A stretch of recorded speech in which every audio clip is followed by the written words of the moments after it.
Namaste everyone, this is Vignesh here.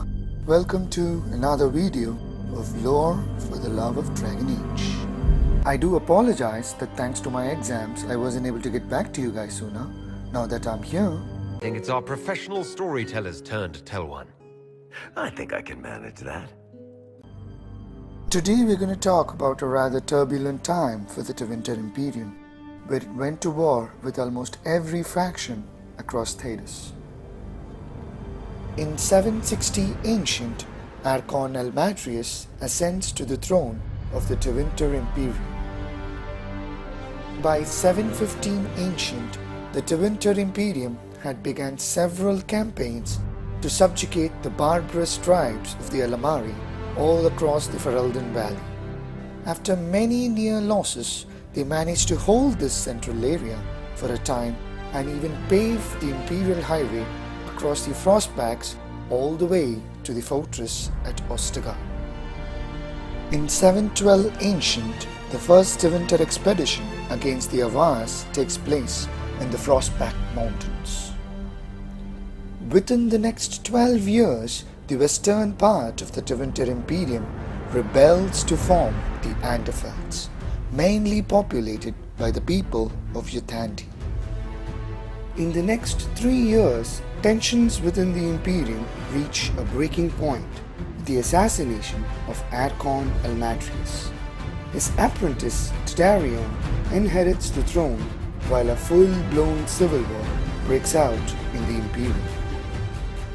By 640 Ancient, Archon Tadarion dies without an heir. The civil war in the Imperium continues as the Magisters fight for power.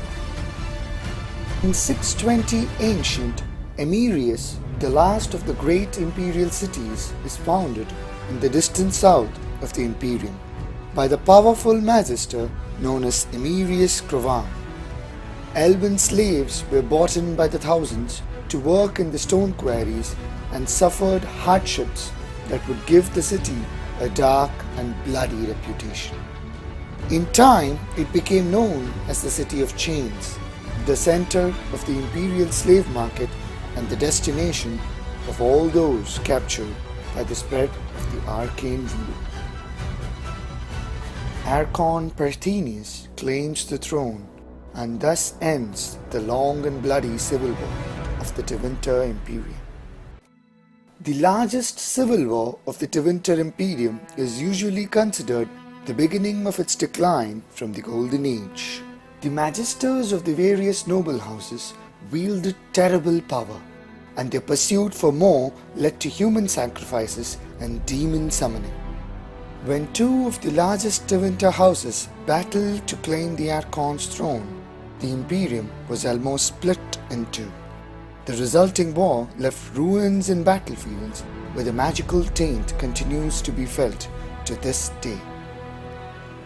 Peace is brokered in the Senate to prevent the dissolution of the Imperium, but the nobility continued its oppression of the masses in an effort to achieve supremacy. 20 years later, after generations of independence, the Anderfelds are reconquered by the Winter Imperium. By 410 Ancient, a group of Kossuth are believed to have landed in the southern Kokari wilds, establishing a colony. They are likely killed off in the first blight, giving rise to the first appearance of Ogre on the continent. According to Chantry lore, in 395 Ancient, the most powerful of the Magister Lords, seeking more power, open a gate to the Golden City at the heart of the Fade. The result is catastrophic. The Golden City becomes tainted, and the Magisters are cast down, bringing the taint into the world and creating the first Darkspawn. The old god Dumat is freed and transformed into an archdemon. The first blight had begun.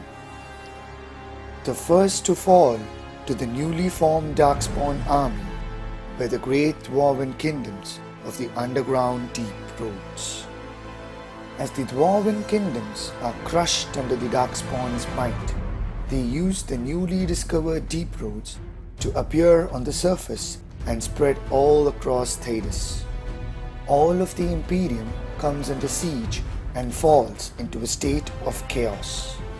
Finally, the nations of the Imperium ready themselves for a long and brutal war against the surging Darkspawn army. As communications across the Imperium become increasingly difficult, the people of Tevinter pray to the remaining old gods for help against demand. All they receive in response is silence.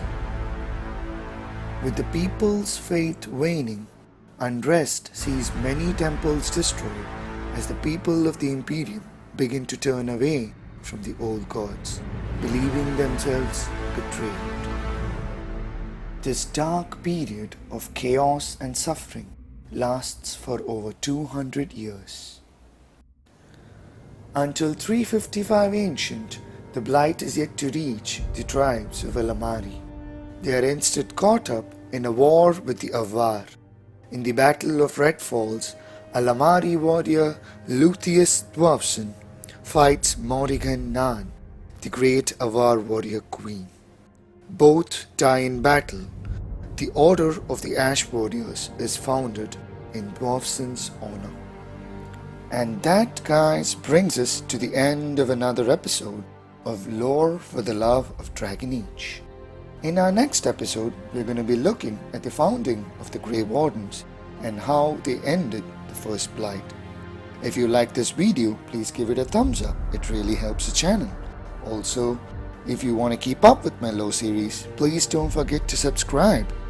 Thank you guys. Peace.